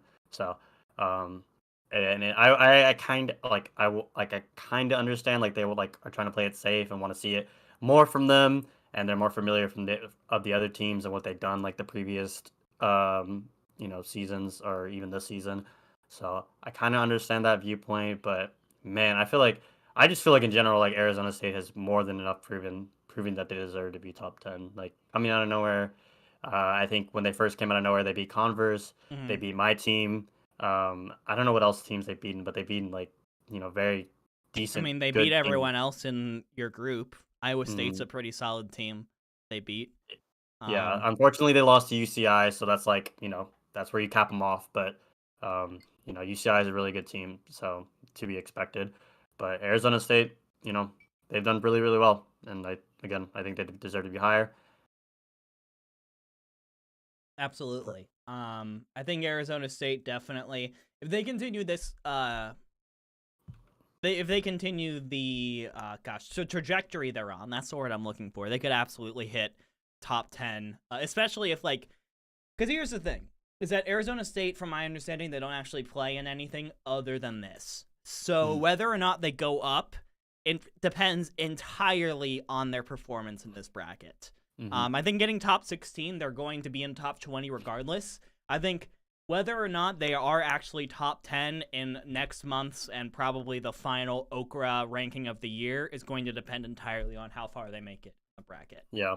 I think the one thing to note, sorry, before we move to another team, about Arizona State going into the playoffs is I'm not completely confident in their tank player playing Ramatra. I'm not 100% familiar with him, but as far as I'm aware, my team playing them 2 or 3 times now, they're comfortable on Reinhardt, and Ram just destroys Reinhardt. Yeah, pummels go through shields. Yeah, so. He punches through shields. He can hit multiple people. So that's something to note. But also the fact that Harrisburg, I don't know who's on tank, Akawa maybe, or maybe Devio. I mean, I'm not very. I don't know if I'm very confident on them playing Ram either. Like, I feel like Call was traditionally a main tank player, so maybe they do the Ryan v Ryan matchup, or maybe Harrisburg does something completely out of the blue and just plays like a ball comp or something. So, um, so that's something to note. But again, as I said earlier, I do think Arizona State will take that match. But again, and this will be a good indicator to truly showcase, they deserve to be top 10. Yeah. I think if they beat Harrisburg, they will absolutely jump up. I don't know by how much, but they'll definitely jump up quite a bit. Here's something that I want to talk about because it was a pretty solid topic. Now I do want to preface this by saying we have Fisher here at number 5 with 279 points, Boise State at 6 with 278, and then Rutgers at 7 with 275. So the margin actually between number 5 and number 7 is razor thin. That being said, I do think Rutgers ending up at 7 is kind of a crime. They should be number 4 at least, based on where they are right now. They are the only team to take games off of the big 3 other than the big 3. And that, I think, is all that needs to be said about that. Because of that, they should be at least number 4. I agree, 100%. I was super surprised. Like, maybe like number 5, like maybe under Boise because Boise did beat them. But like other than that, but like number 7, like come on. I was like who's doing this? I was like, come on, like this does not make sense. Like, yeah, you can even argue like Rutgers deserves a top 3 spot, but again, like there's a lot of outside factors that we've heard about their Maryville match. Their I don't know about Illinois State. I could be wrong, but I know like there were some outside factors that affected the Maryville match. But then again, Rutgers did have a sub in. I remember they had their man, like I don't know if there's a manager or they're like a diamond player. No, it's just like a sub that's a diamond player. Yeah, I remember seeing a tweet. He was like, "I'm literally diamond," and we beat Maryville. I was like, "Yo, like Rutgers 100% deserves to be number 4 at least." So I'm very surprised at the number 7. I think that's ridiculous. So that's my is UCI at number 4 too high? I mean, easily. Like, obviously, if Rutgers is going to be number 4, UCI will be number 5. But like, I'm talking even past that. Like, do you think UCI at number 4 is fair, or should they have been down maybe like where Rutgers is right now? Okay, so I mentioned this earlier, but UCI and ASU are the ones that made it out of my group for UT Dallas. I don't know if anybody watched the match or we streamed it. I think UCI streamed it. I could be wrong. If you haven't watched that match, you should watch it because it was a damn good match. First round, it was a little like UCI favored. Like they easily took the first round over us. Second map, we like absolutely destroyed them. I think it was on Kings Row. We like capped with like 2 or 3 minutes, and it was not close on the second map. And then third map was so damn close, like so damn close. We almost full held them, and it was like literally like right down to the wire. So. After I've always been super high on UCI. I'm a fan of theirs. I like the way they operate, and I'm a fan of their players and their team as a whole. But after playing them, like I don't know, like I think UCI is still really good, and it was awesome to see like my team do well against them. But the fact that my team did well against them, I feel like maybe they should be put down a little bit, and maybe Boise higher, honestly, because my team, I think playing UCI as of recent, like it was not too long ago. I think my team struggled more against Boise, honestly. And it could depend on what they're playing, and maybe our team's better than them at this and that or whatever. But honestly, I would argue Boise even higher than UCI, maybe. Like potentially. Potentially. Rook, I actually want to hear your opinion on this as a fellow California team. You guys have a lot of experience playing with and against UCI, so where are your thoughts on them in this ranking? I don't know. That whole like 4 Rutgers needs to be higher, but that whole 4, 5, and 6 area feels pretty separate from 1, 2, 3. Like I don't know. I think Irvine, Boise. I'm not super. I don't know if I have like a strong favorite. I have a little bit of California bias. But I don't know if I'm like prepared to say one is like solidly ahead of the other. I like Irvine. I feel is just like such an established like factor at this point that I'm hesitant to say that they're weaker than they are, aside from like maybe Rutgers going up. I don't know. I mean, like we've beaten Boise, so I'm also hesitant to say that Boise should be that high. But I don't know. Maybe we just overperformed that weekend. It's hard to say outside of that top three. Like they're definitely not. They shouldn't be higher, lower maybe one or two. But I don't know. I'm biased. I'm always gonna argue in favor of another California school. So it's hard for me to say that anybody aside from Rutgers should be above it. Well, But that's fair mostly enough. just bias. I feel like Boise always throws a wrench into things because Yeah. it seems like when they need to come up big, they do. Mhm. Like whether it's in a late bracket run or in the finals of something, it seems like they perform really well in the clutch. Maybe there's some odd losses here and there throughout a season or a year, but I think it's just it. I don't know. That's why I always have them at the top. It seems like they just always, when it comes down to the nitty gritty, they always pull through. Mm-hmm. Yeah, I like don't their think- ceiling is incredibly high. I think Yeah. that's one of the things for like all these teams in that area is their ceilings are incredibly high, but the teams at the very, very top have better consistency, right? Like Yeah. if Boise was performing at 110%, they could probably beat some of these teams, but the other teams are better at performing at their ceiling more often. And I would Mhm. say that maybe Rutgers is just their consistency, like maybe their ceiling is also that high, but they've just been so much more consistent about it. I remember that earlier, especially around homecoming, there was like the argument that like, oh, it was just the win, like a one or two offhanded wins that like teams weren't prepared for. But since they've been so consistent about it, like they should be higher because their ceiling is high, and Yeah. they've continued to perform that way. They have Mhm. continued to perform that way. They have beaten both Fisher teams in the group stage. So even then, like they should at least be above Fisher. Mhm. It is tough. It is tough sometimes to see Rutgers not get the respect that I think they definitely deserve, but they're like right on the precipice. Again, 4 points separate number 5 from number 7. Mhm. And with a good performance in Collegiate. We haven't actually talked about like this part of the bracket very much, but Rutgers against Northeastern. Sorry, Temporal. Rutgers probably wins that one. Then you're Mhm. probably at another date, a rematch with Illinois State, right? So that is actually a second round matchup that I'm really looking forward to, because I think ISU are really going to be looking for revenge for taking that loss to Rutgers earlier on in the year. And then Rutgers have the opportunity to like really prove themselves as like a monster of the scene. Like we have very consistently this semester had the big 3, Illinois State, Northwood, Maryville, and no one else has really been able to touch those 3.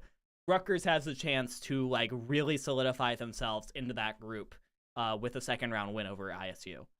Well, to be quite honest, like I think Rutgers already has proven they are a monster of the scene. Like really, like I know that most people are gonna be like 1 through 3 is not like argued like that is just the top 3 dogs, but Rutgers is right there, and they've taken a win over Maryville and Illinois State. So I don't think that should go like just not thought about or like don't give them credit for that because that is something. Yeah, to go absolutely give them 100%. credit for that. Yeah, 100%. So, yeah, I think that the side of the bracket that you were just mentioning is going to be super, super interesting. Again, Northeastern, sorry, but Rutgers is probably going to win.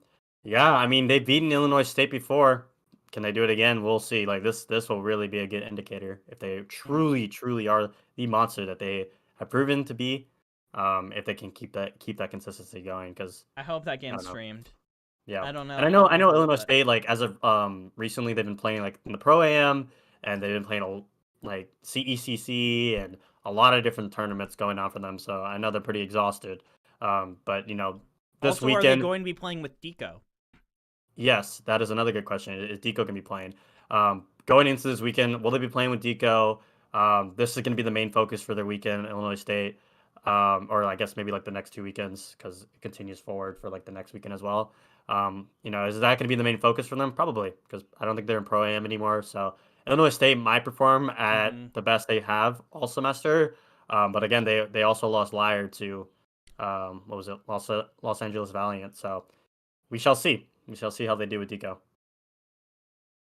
Okay, with this, we have touched on it a little bit, but we haven't done it. We haven't gone like full force on it, and I do want to mention it because it has been a pretty solid something I saw a couple of times on Twitter. I do want to bring up UTD here, directly, and I do want to give Luey. I do want to give you your your argument here, because obviously that's your team. You're going to be biased towards your team. And the argument against you is pretty simple. UTD didn't make top 16, so they shouldn't be top 10. I think a lot of people I've talked to are like 11 through 15 is probably pretty fair for UTD at this moment. Because they didn't make top 16, because what else are you guys in? You're in NECC right now. You ended up pulling out of NACE, but that was a long time ago. Because of that, UT Dallas should at the very least not be top 10. And you disagree. You think they should be top 10. I think you think they should actually be even a little bit higher than where they are now. So I want to hear your, put the argument out there into the world. Well, I don't want to like say that people are wrong on us being low, not even in top 10. Completely fair. Like honestly, like I'm not gonna argue against that. Like y'all are probably right. Really, like we didn't make top 16 in collegiate championship twice. Like we didn't make it last semester, we didn't make it this semester. So that is completely fair to think that. Of course, I'm gonna be biased for my team as anybody else would be. And again, I just mentioned that our match against UCI was extremely, extremely close. Like really, like it was actually such a hard loss because it was like we third map we could have full held them. We could have, and then we just barely lost the fight, barely. And that shit happens. Like nothing you can do about it now. So I know what my team can, like the level they can perform at. I know them better than anybody else. I can always say that like every podcast, but that's just the reality of it. Yeah. But I'm not gonna disagree. Like people wanting us to be lower than top 10. Even my players, like when they saw the rankings out, they're like, "This is silly. Like we lost. We don't deserve to be here at the moment." So there's other teams that have proven they deserve to be there, and our spot at number 9 is not really justified. To be quite honest, I'll admit that. I know what my team can perform at. I've seen them at their peak this semester and even the previous semester as well. If everything's going well for them, all the factors and everything like that going well for them. And I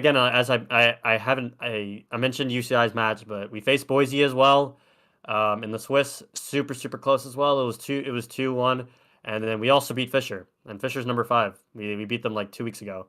So I was going to mention that as well. Like Fisher being number 5 is a big question mark for me as well. I'm a big fan of Fisher, always have been. I love those guys, but I don't think they should be number 5 right now. Again, I mentioned it earlier that the meta is just not suited for them at the moment. And my team beat them like 2 weeks ago. So I have my reasons for wanting to put my team super super high. I did. I put them high. I did put them in top 10. I'll admit that. But again, I'm not going to disagree with people putting us outside of number 10. My players agree as well that we shouldn't be top 10. We don't deserve it at the moment. So yeah, those are my reasons. We had close matches against UCI. We had a close match against Boise. We beat Fisher. We beat Harrisburg last semester. That was a whole semester ago, so I guess it's not really relevant. But and then of course I know our scrims, so I'm gonna take that into account. We play some of the teams floating around like 14 or 14 and like under. So I'm gonna be biased, of course, but those are my reasons, and that's my thoughts behind that as well. I think some of this stuff kind of falls in. It just seems like the ranking and how the people want it to be it seems like these are sort of changes that would take time, because I don't think everyone has 100% experience against everybody, same knowledge against everybody. I've had UTD go down on my list. I've had them go up on my list. It is you gotta have people go. Someone's got to go down if other people want other teams to go up. Like St. Thomas in Arizona, okay, you bump them into the top 10. Who out of the top 10 is going to fall out? I would probably say Harrisburg and St. Clair. But then again, I also touched on, I think UTD, St. Clair, Harrisburg, and Converse are almost all, and probably you could throw UCSD in there because I didn't have them at 14th. I had them higher. I say that group of 5 is almost like really close to each other. So, once you get down to that point, almost kind of similar with this number 4 to number 7, and it's only a 4-point difference. Yeah. I think the 20 people are correct, the 20 teams. But man, when you're getting down to the nitty gritty and we're talking only a few points here and there, like I know the number 4 to the number 7 seems like a big difference, but then when you really get down into it, like I said, I think maybe UTD maybe shouldn't be 9, but I wouldn't necessarily argue that they shouldn't be 10 or 11.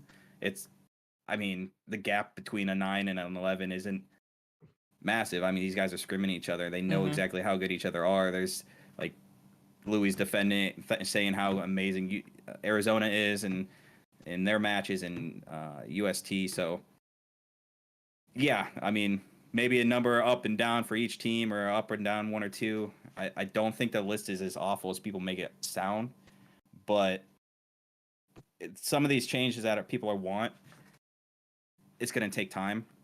St. Thomas went up from the last one. Arizona went up from the last one. Rutgers went up from the last one. Everyone who thinks that they should be higher, they are climbing, and they probably will just continue to climb. Yeah. And UTD went down. Like, UTD had a stranglehold on the 7 spot for 3 or 4 months in a row. And now obviously they didn't drop, I think, as much as some people think they should, but over the last 2 months, they've gone from 270 points to 210 points to now 190 points. So it's as this has gone on, and this is something that I think I'd love to do for year 2, is to have be able to have the ability to put in line graphs, not just of the placement, but also the number of points that people have gotten. And so then you could have a much more visual representation of how Okra are. Well, this is a visual representation, but then you can really kind of dig into it a little more than maybe you can with just this. I think that'd be pretty cool. But yeah, I do generally agree with what everyone has been saying here. Rook, Yeah. I want to ask you real quick. Is there anything that we haven't touched on that you are looking at and you're like, we should talk about this? Not really. I think the big storylines have been covered. ASU and Rutgers being a little underrated, being the big ones. In regards to kind of the top 10 discussion though, in terms of maybe who should drop out. I think what's interesting is that a lot of these, there are teams taking more and more matches off of those higher teams, like UTD beating Fisher, Rutgers beating a bunch of the top 3, and so I think it almost becomes less of a discussion about. We know that there are teams who should be moving into the top 10. Arizona should be higher, for example, as a big one. And then I think it's less about. It's I think the argument for UTD dropping out would just I think they deserve their ceiling is high enough. They deserve to be in a very high conversation, but just they haven't had those recency events those big. I guess the Fisher one. But it's those teams are all so good. You have to start finding reasons to pull people out as opposed to bringing people in. Just because but I think it's good because there's so much more parity, right? Yeah. This has been a very parity season. Yeah. And it's harder to use wins to justify moving people up, I guess. It's confusing. There's too much. There's too much good Overwatch being played. Oh yeah. Telling you, this has been the most insane collegiate Overwatch season I have ever been in. I've been in the scene for 4 years now. So, yeah, back in the day, my first and second year, it was pretty clear who stood where. There was no question about it. But now, Overwatch 2 is just all over the place now. You can really go any way. It's super cool, super interesting to watch. Yeah, I think that's what's making me really excited for playoffs. Is I was trying to make a bracket prediction. It's there are so many matches where it really could go either way. Yeah, and it's great to see. And also, I've noticed that as things have been happening, there are a lot of teams, not just with the official matches, but I think a lot of schools are going to be streaming their games. I've seen UST have been putting together something for their games. I know St. Clair has something as well. I saw that Ohio State are going to be streaming.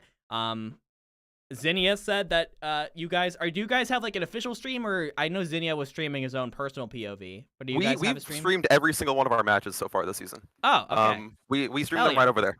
Yeah. So we'll be doing that again. Me and one of our other managers have been commentating, but awesome. Yeah, there's been so many streams. It's hard to not find games during playoffs or the main season to watch. And we're excited to continue to stream ours.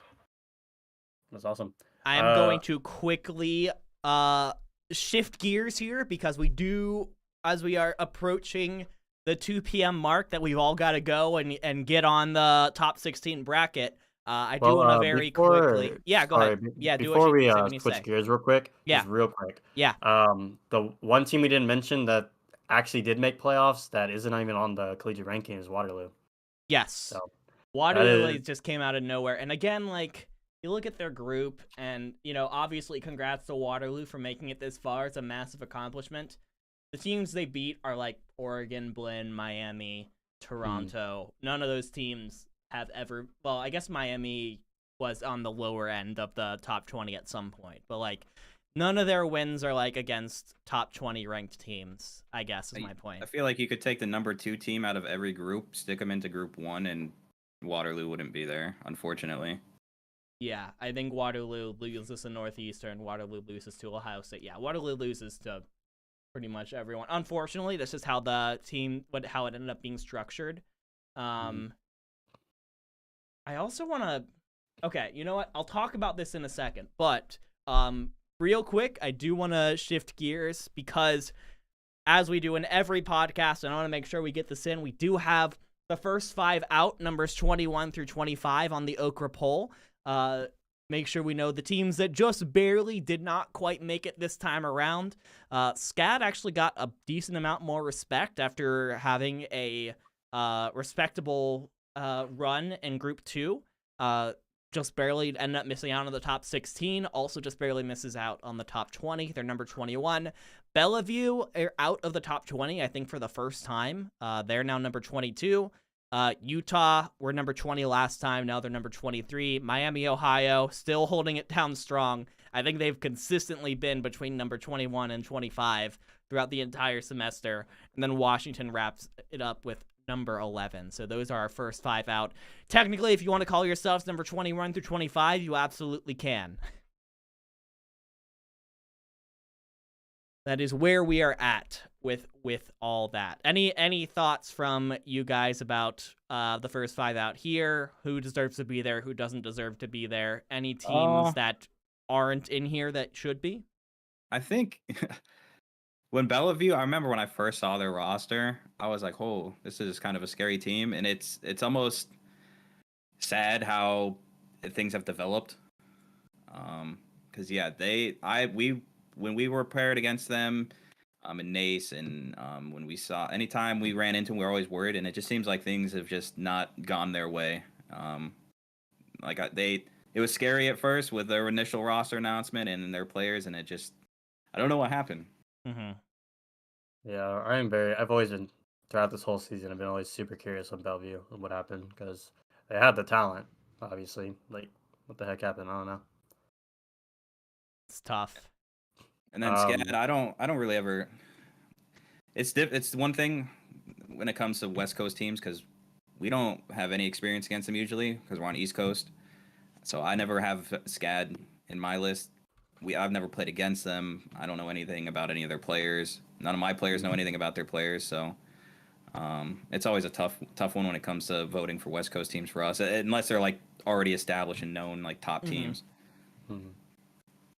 Yeah. Okay. There's something else that I just remembered I want to make sure I talk about here, and that is regarding the bracket and I think an injustice that has happened here. And I want to make sure that, at least in the last 10 minutes of this podcast, it is at least out there in the world. Northwood have not lost a single game in ABC this season.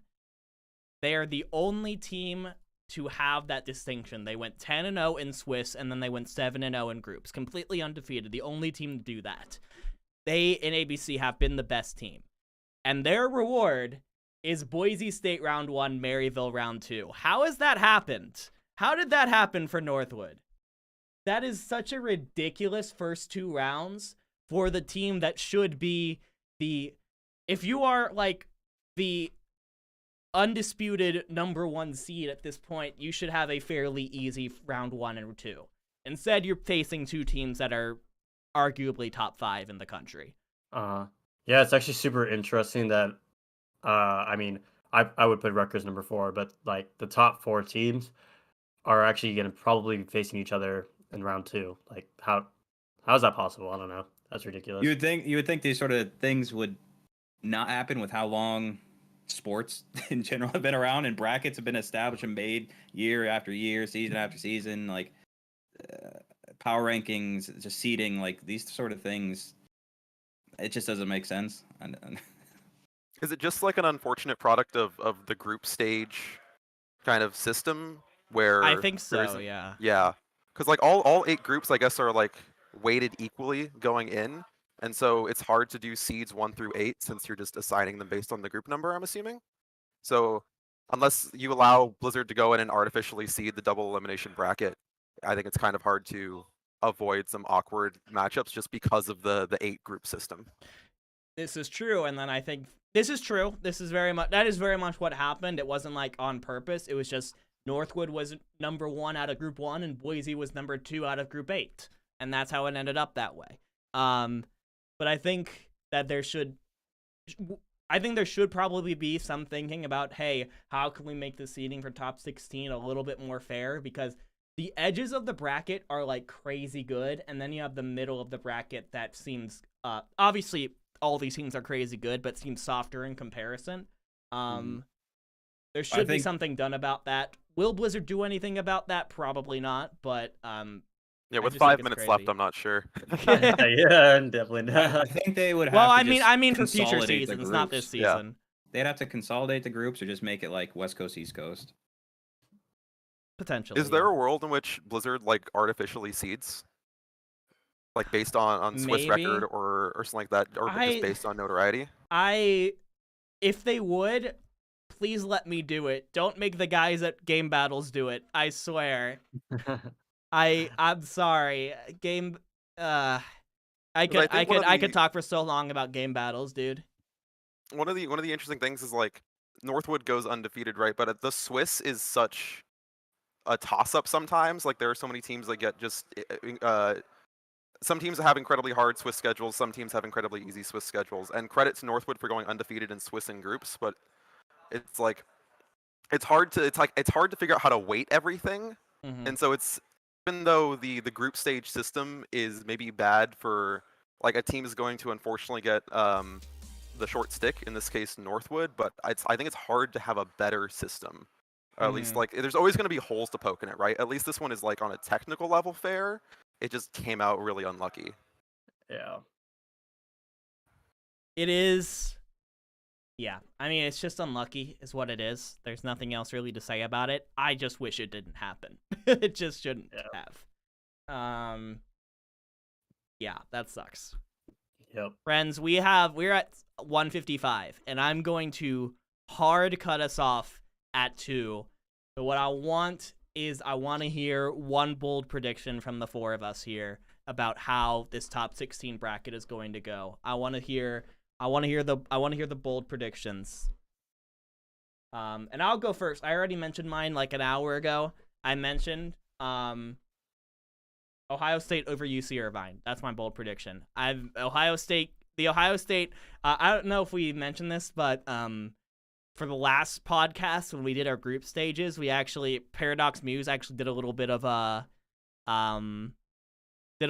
like calculating of like, oh, who had the best predictions. It was like 1 point if you had the right team and another point if you had them in the right spot. I won by 1 point because I guessed OSU and everyone else guessed Bellevue in Group 3.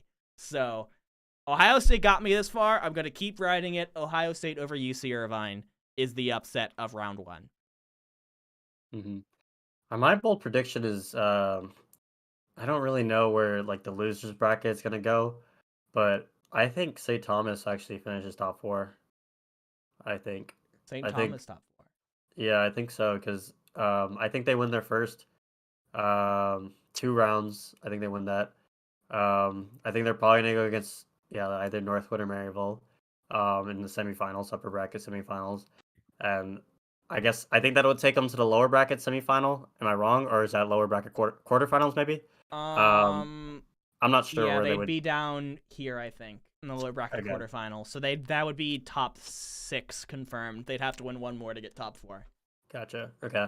Well, I mean, they recently took up a map off Maryville, so they have the potential to make a huge upset. So I think if everything goes right for them, in terms of who they are facing, where they get placed in the lower bracket if they lose, I think they could finish top 4. I mean, they have the talent for it. I mean, they've shown they're a very, very strong team. So honestly, that's my bold prediction. I'm a fan of St. Thomas, so that'll be the bold prediction I'll put out there.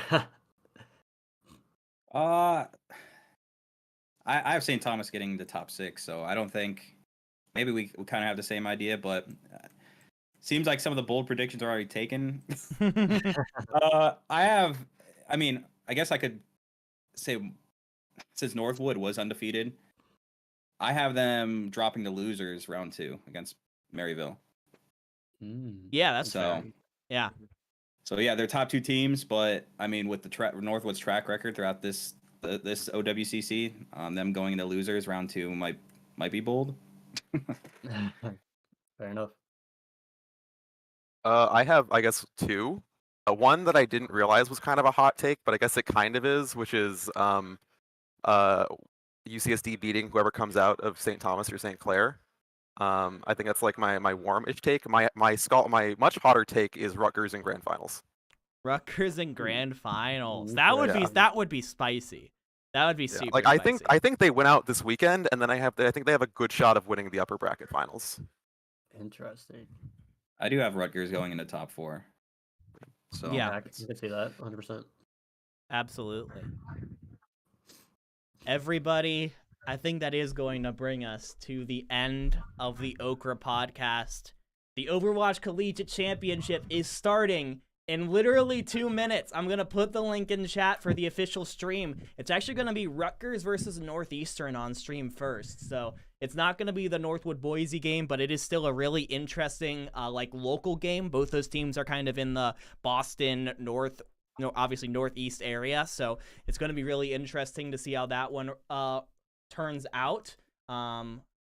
Links to the contenders Twitch in the chat right now. Tune in.